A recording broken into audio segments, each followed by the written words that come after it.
Welcome to Animate Weight in Falling Objects with Blender, where we'll learn the different ways in which certain objects fall and how we can animate them. Hi, I'm Jonathan Lamb, a digital artist with Tuts Plus, and in this course, we'll take you through step by step on how to create these 3 different falling object animations, starting from the lightest object to the heaviest. We'll learn how to do all of this from scratch, but if you're looking for some stock images, make sure to check out Envato Elements, where you can get unlimited downloads of video templates, stock video, audio tracks, effects, and more. That's millions of creative assets all ready to use with simple commercial licensing. Plus, no lock in contract means that you can cancel at any time. Subscribe now with the link in the description. Also, don't forget to subscribe to the Envato Tuts Plus channel for even more free tutorials and courses. Once you're ready, let's get started in Blender. Go to File, New, and select 2D Animation. And this will create a new 2D animation project that we can work from. This should also automatically put you into draw mode with an active grease pencil object that you can see here over on the right, where we can create 2D strokes. If you're not in draw mode, simply go to the drop down menu over here on the left and select it, like so. Awesome. So for our 3 animations, we're going to work our way up from the lightest object to the heaviest. So starting with the feather, let's select the draw tool over here and we'll start drawing out our feather. Now this is just going to be a quick line drawing of our feather. So we'll start with the middle of our feather here, like so, and then just drawing out. Now, if you're not happy with that, let's quickly press Ctrl Z to undo it. I'm just going to draw out the feather bristles like so, and then maybe just some middle bristles just like this to fill it out. Just thicken the stem here a little bit. Excellent. And then once you're happy with your feather, let's move on to how to draw the floor. For this, we'll want to create a separate grease pencil tool. So to do this, let's go to the object mode by going to the drop down box here and selecting object mode. And then we're going to click on add, select grease pencil, and then we want to select blank to create a new blank grease pencil tool. Now, a grease pencil tool is basically like a container for each of the 2D objects that we're going to create. So for this one, let's go ahead and name this floor. So just double click on it and type in floor. And we might as well double click on this and rename this one feather, like so. Now make sure that you've got your floor grease pencil tool selected. And we're just going to go back into draw mode here. And then we're going to select the line tool.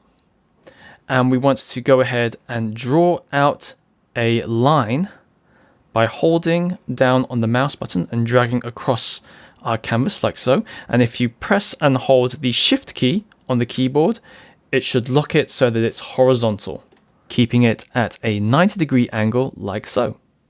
Now, once you're happy with that, go ahead and press Enter on the keyboard to finalize it.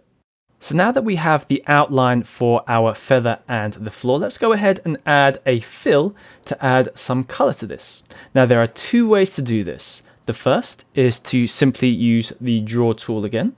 So let's go ahead and select our feather grease pencil by clicking on this icon here, making sure that it's selected. Then we're going to open it up, open up the stroke here, and we're going to select the fills.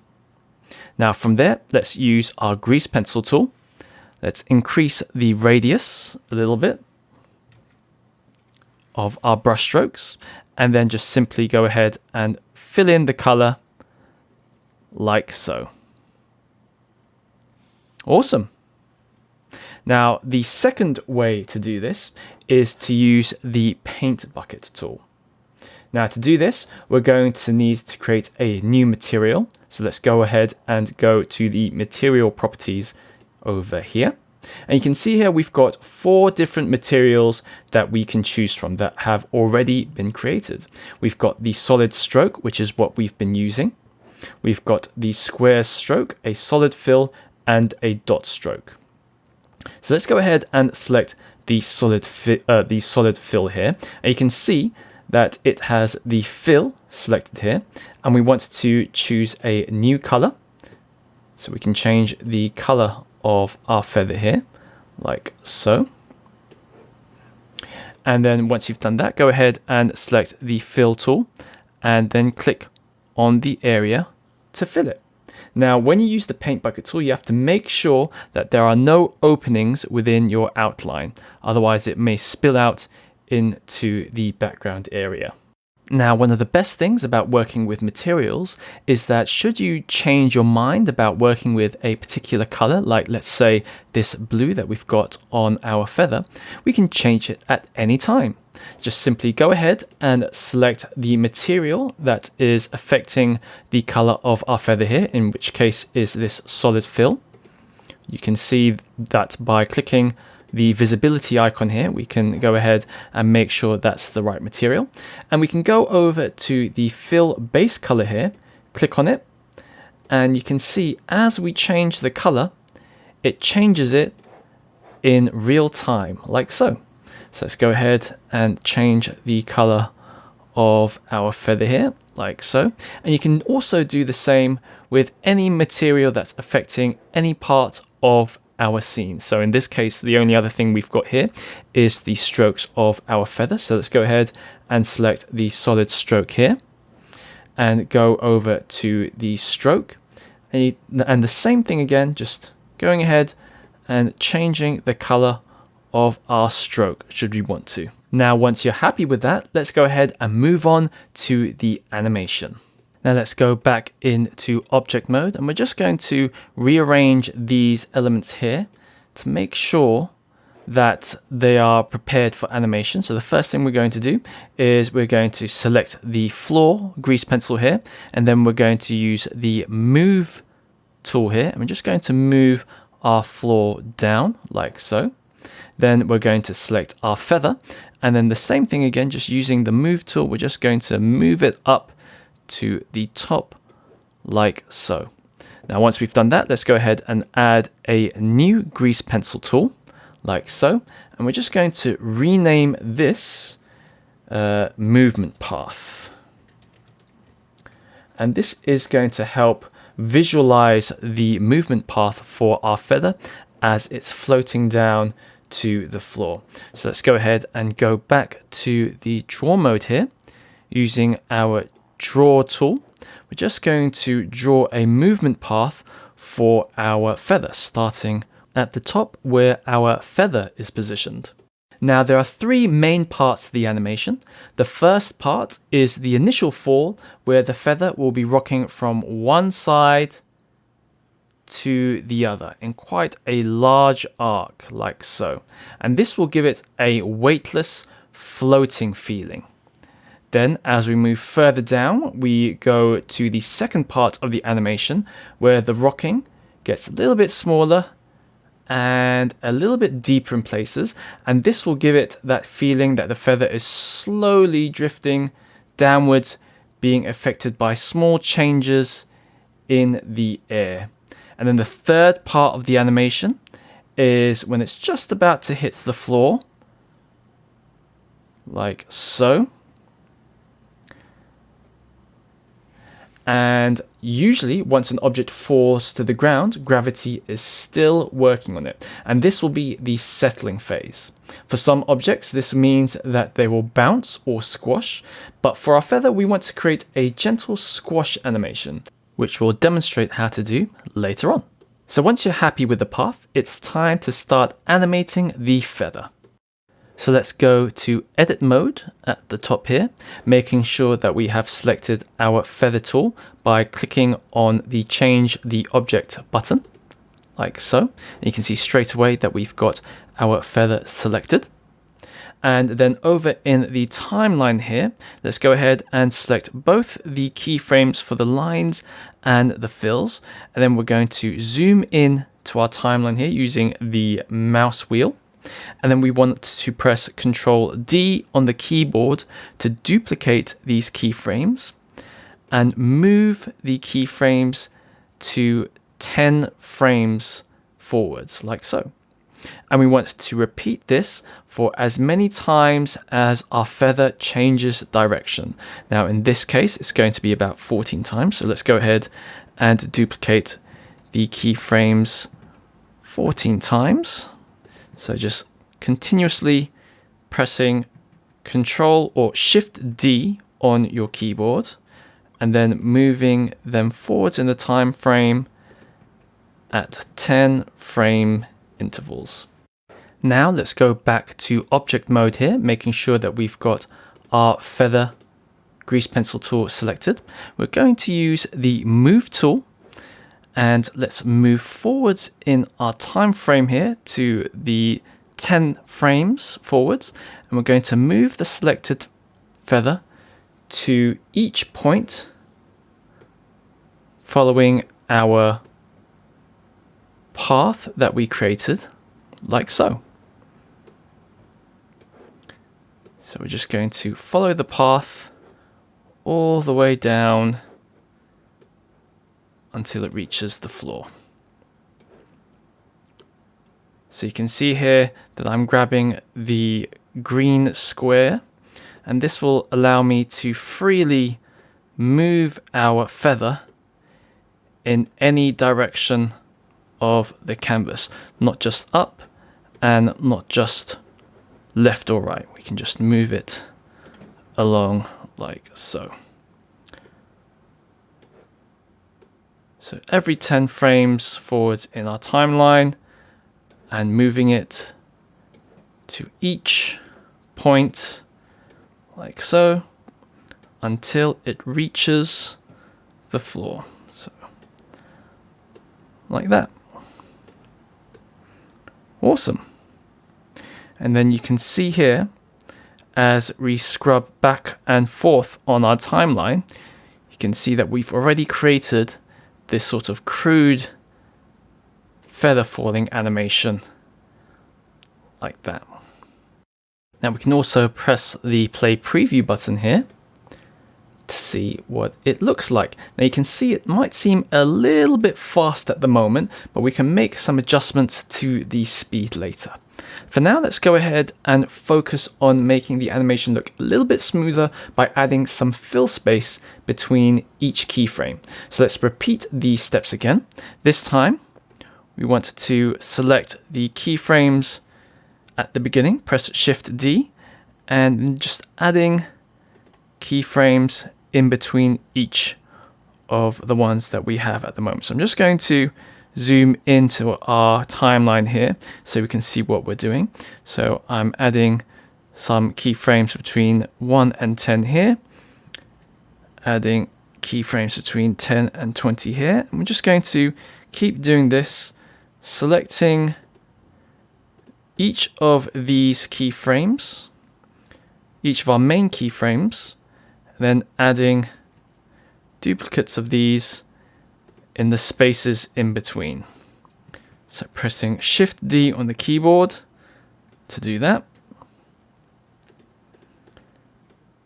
I'm just going to do this all the way until the end of the animation. So we've got these on 80, create them at 85, 90, 95, almost done, 105, 115, and then we've got the last two here like so.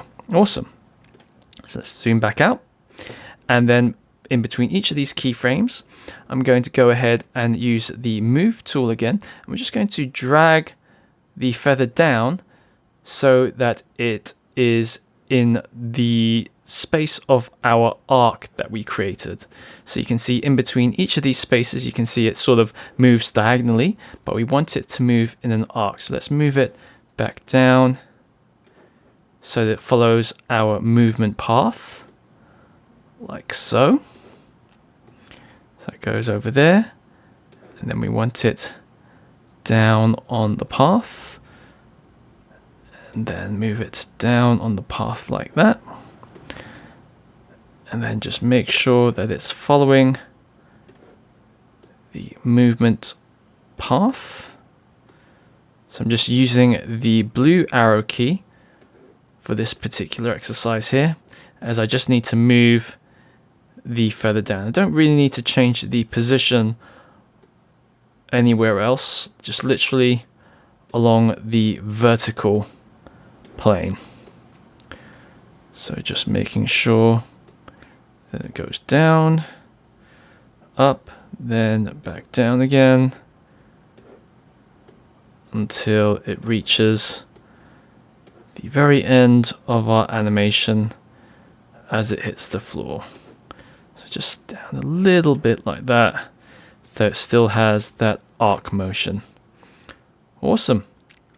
So now, if we go ahead and click on the play preview button, you'll see that our feather is moving more in an arc motion, which is exactly what we want.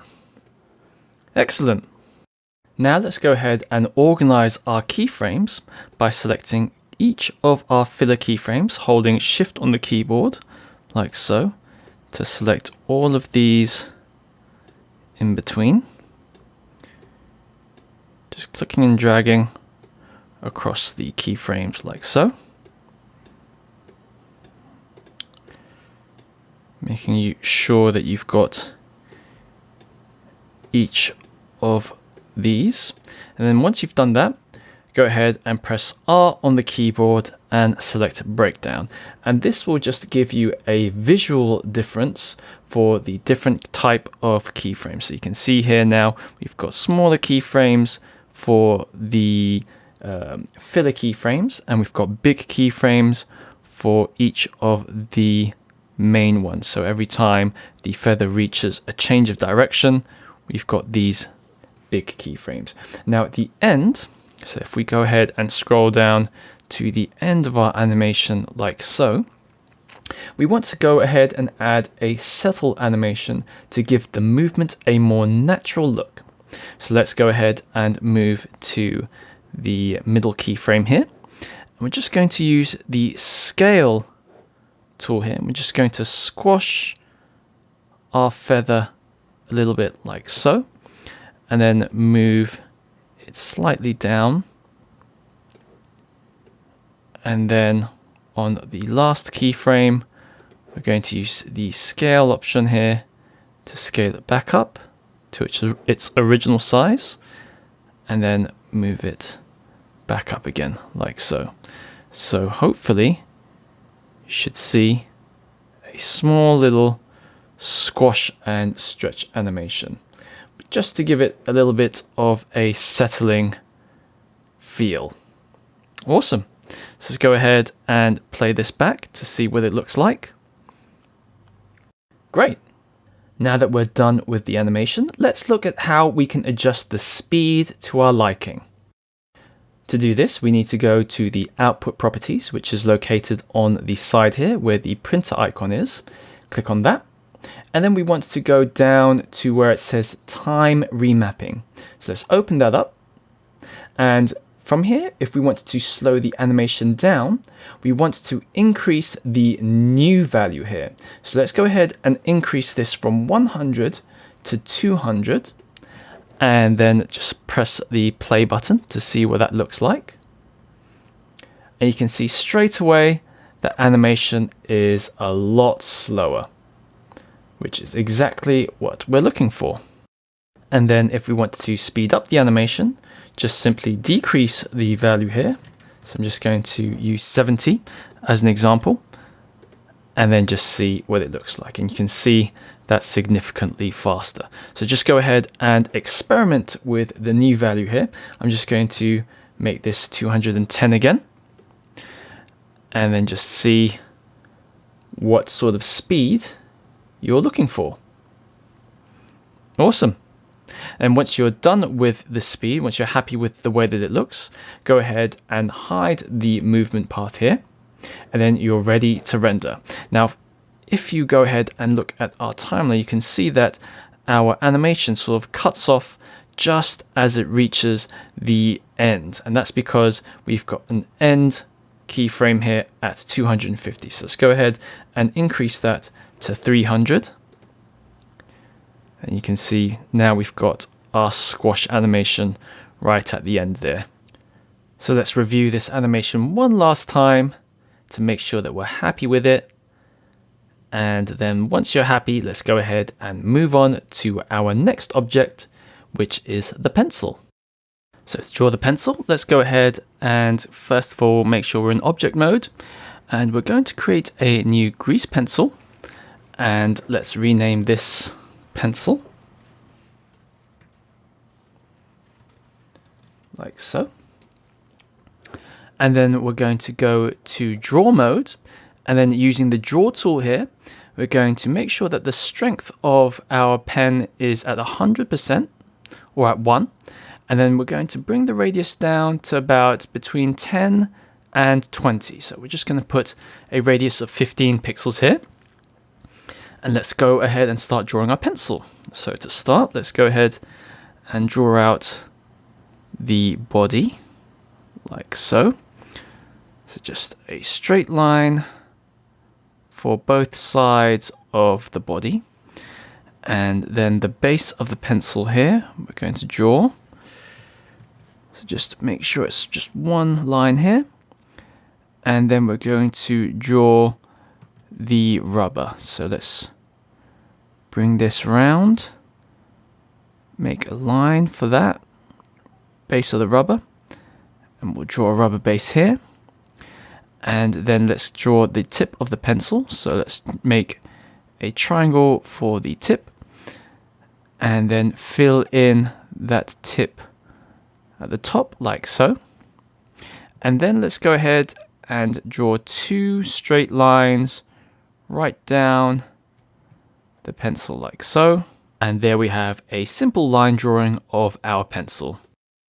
So once you're happy with the way that it looks, the next thing we want to do is we want to start coloring it in. So to do this, let's go ahead and create some materials. So let's go inside our grease pencil tool, open up grease pencil, and we want to select the first layer, and we're going to rename this layer strokes. Now inside these strokes, let's go ahead and create a new material here. And this material is going to be a solid black, and you can see straight away it has been applied to our grease pencil here. So it's got a nice black line to it, and we can rename this material stroke. Next, we want to create a new layer for our fills. So let's go into the object data properties here. And let's go ahead and create a new layer by clicking on the plus button here and renaming this layer fills.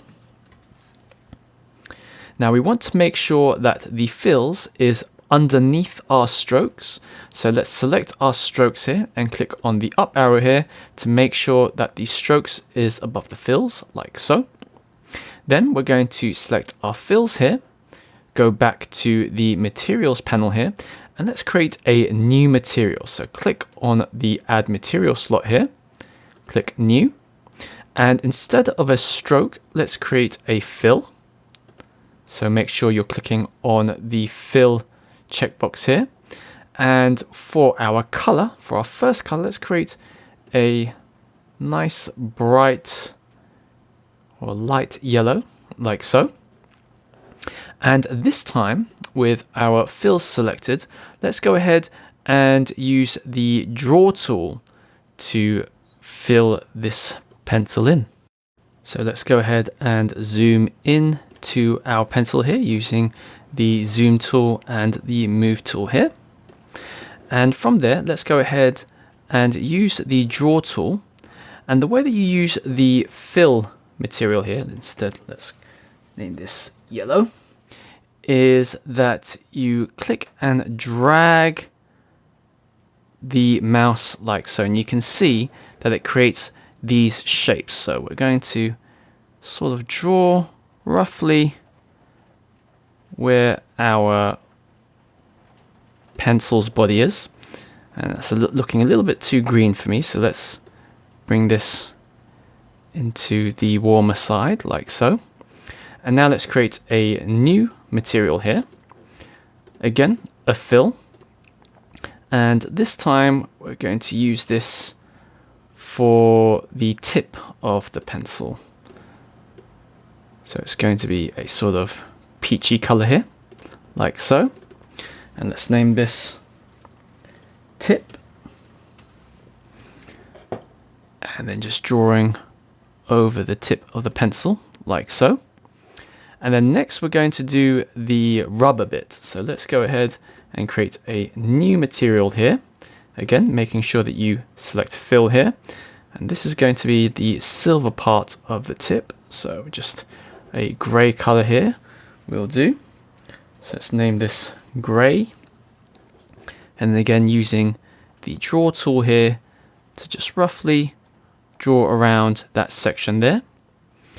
And then lastly, let's use a new material here. Again, fill. And this will be the color of the rubber. So let's name this rubber.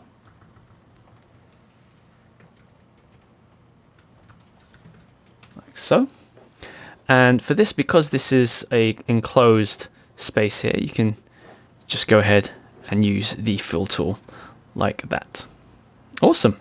And again, remember, you can always change the colors or adjust the colors of your materials if you so wish, just by going into these and changing the base colors. Excellent. So now that you're happy with the way that your pencil looks, let's go ahead and zoom back out so we can see our whole composition here, and we'll move in to animating the pencil. So to animate, let's go to the edit mode here, and then make sure that we've selected the grease pencil tool here, and we want to again duplicate these keyframes just like we did with the feather. So in the timeline, let's go ahead and select all the keyframes here that are representing the strokes and the fills. Press Shift D on the keyboard and then move forward 10 frames like so to duplicate them. Awesome. Now, as we animate, keep in mind that the pencil will fall down much quicker than the feather. The pencil is heavier and more streamlined, so it has less resistance than the feather and will fall straight down. So let's go back to object mode, and we're going to use the movement tool here to reflect this. And let's go ahead and rotate this pencil so that it's falling tip down, like so. So just going to zoom out a bit here so we can bring this pencil to the top of our composition. And then as we move 10 frames forwards, the pencil is going to come straight down. So I'm just going to use the blue arrow here to make sure that it moves straight down. And then you can see as we scrub back and forth on our timeline, the pencil is moving all the way down, like so. Excellent. Now, if you want, we can also add additional keyframes like we did before, like in between the 0 and 10th frame. And if you want, we can add additional movement such as rotation. But for now, let's just focus on the speed of the animation and its landing. Okay, now that we've got our pencil falling straight down onto the floor, the next thing we want to do is we want to animate the landing animation. So when the pencil makes contact to the ground, it will tip over onto its side, and we need to make keyframes to reflect this. So the first thing we need to do is we need to select the cursor tool here, and then over on the right here where it says overlays, let's go ahead and select 3D cursor so that we can see the cursor, and then we just want to click on the tip of the pencil like so. And then once you've done that, we can then go ahead and change the top here from transform pivot point to 3D cursor. And now when we click on our movement and rotation tools here, you'll see that they are located where the cursor is. So let's go ahead and move the timeline to 15 frames. And we want to select our keyframes here like so. Press Shift D on the keyboard and move these duplicate keyframes here like that. And then we're going to rotate our pencil over on its side so that it lands flat on the ground like so. Excellent. Now let's go ahead and replay this. So we're just going to scrub forward in our timeline, and you can see in the keyframes between 10 and 15, the pencil sort of pokes into the ground like that, and we don't really want that. So let's go ahead and duplicate some keyframes here, and we're going to create a keyframe where 12 is, like so. So we've got some keyframes in between 10 and 15, and we're just going to use the movement tool here and bring the pencil back above the ground like that. And then hopefully, as we play this through, the pencil will rotate on the tip or close to the tip like that. And that's exactly what we want. Excellent. Now the next thing we're going to do is we're going to create a few small little bounces as the pencil makes contact to the floor. So let's go ahead and move forward 2 keyframes. So let's duplicate the keyframes here, press Shift D, move forward 2 keyframes here so that it's at 17. And we're just going to move the pencil up slightly above the ground, move 2 keyframes forwards again, press Shift D and duplicate them at 19, then move the pencil back down onto the floor. And then let's do that again, let's repeat that again. So 2 keyframes forwards, 1, 2, bounce them up just slightly above the floor, maybe a little bit lower as the bounces will get smaller and smaller. And then keyframe, 2 keyframes again, duplicate, Shift D to duplicate those, and then bring the pencil back down onto the floor. So hopefully that will give us some small bounces for our pencil. So let's go ahead and preview this, and you can see that the pencil comes straight down, and then as it lands, there are some small bounces to reflect this. Excellent. So let's zoom in here a little bit and review our animation one more time. Excellent. Now, if you want, you can also add a little bit of a slight rotation to the bounces to give it a bit more of a realistic feel. But for a cartoon animation, this will do just fine. Now, our last object is our heaviest and also the most simple to draw. So in object mode, go to Add and create a new grease pencil, as we've done before. Double click on that, and let's rename this Stone. And then just go over to the Draw mode again, using our Draw tool. Make sure that we've got an appropriate radius and a strength of 1. And we're just going to draw a rough stone shape like so. And then we're just going to draw 3 small lines to give it a little bit of depth. And then from there, let's go inside our grease pencil. And with our grease pencil layer, we're going to give it a new material. So let's go over to New, and this will be our stroke. Or stroke, not stoke. And then we're going to color this in. So let's go ahead and go to the object data properties here, create a new material, and let's name these materials. So the first layer is going to be our stroke, and then the second layer is going to be our fill. So we've got several fills and several strokes, and then again make sure that the strokes are above our fills layer. Now select our fills layer here, go to material properties, and let's go ahead and color our stone in. So create a new material. So add material slot, create new material here, We're going to rename this stone. Make sure that it's set to fill.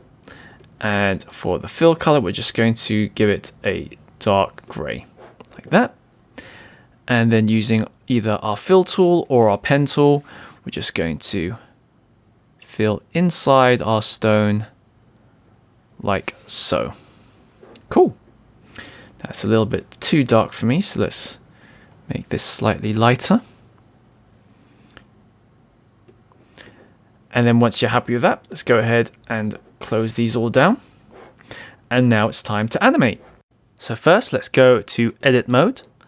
And then in the timeline here, we're going to make sure that we've moved all the way down to 0. So let's move our keyframes back down to 0, like so. And then we're going to copy these or duplicate these keyframes by selecting all of them, pressing Shift D on the keyboard as we've done before, and then moving them to the 10th keyframe slot in our timeline, like so. Then we're going to go back to object mode, and then with our stone selected, we're going to move this to the right position, which is in the middle of our composition near the top.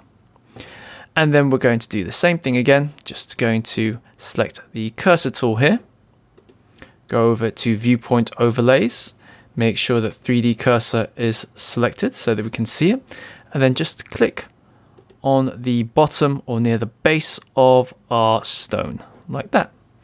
And now you can see, and before we can do anything, make sure that transform pivot point here is changed to 3D cursor, and you will see now straight away that our movement tool and our rotation tool is set to where the 3D cursor is. Excellent. Now from there, let's move 10 frames forwards and then change the movement of our stone so that it goes straight down into the floor. And you'll see now our stone is falling down onto the floor like so. And again, as we did with the feather and the pencil, we're going to create some bounces or some landing animations. So let's go ahead and zoom in to our composition here so that we can see what we're doing. And then from here, what we're going to do is we're going to add some new keyframes. So let's move to 2 keyframes forwards, press Shift D on the keyboard and move them to 12. Now, because the rock is heavier than the pencil, it won't bounce as much. The more bounces and the higher the bounces an object has as it reaches the floor, the lighter it will feel. So making sure that we're on our last keyframes here where it says 12, what we're going to do is we're going to use the cursor tool here again, click near the base of the stone, and we're going to use the move tool here to give it a small bounce, not that high because it's a heavy object. And then we're going to use the rotate tool to rotate it slightly to the left. And then we're going to move forwards in our timeline 2 keyframes, press Shift D to duplicate the keyframes and leave them there at 14. And then we're going to use the move tool here to bring it back down and then rotate it back to the right, like so. And then if we play back our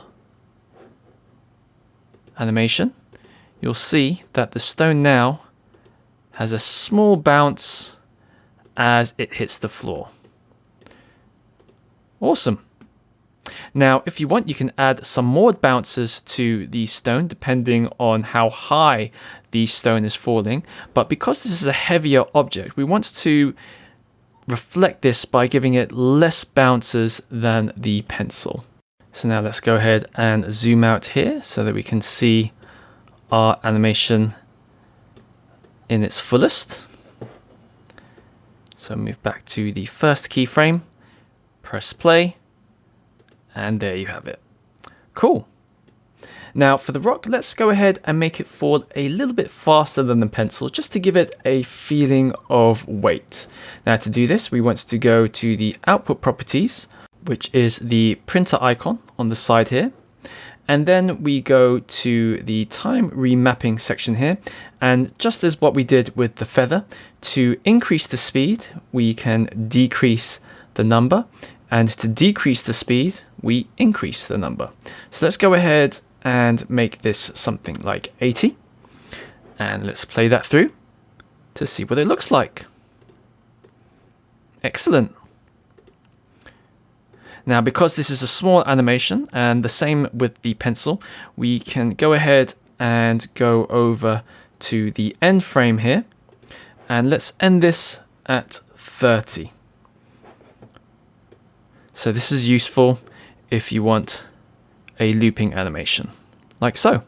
So every time it reaches 30 frames, it'll loop back to the beginning. So there you have it. How to animate a short falling animation for 3 different objects of 3 different weight categories. You learnt about how different objects behave differently when they fall due to their size or shape or weight, and how not every object falls or moves in the same way. So if you liked this video and would like to see more, go ahead and hit the like button and subscribe if you haven't already. And don't forget to hit that bell icon to be notified of any new and inspiring videos. Stay tuned for some future Blender videos, and don't forget to check out the rest of the Envato Tuts Plus channel to learn After Effects, Photoshop, and much more. See you there!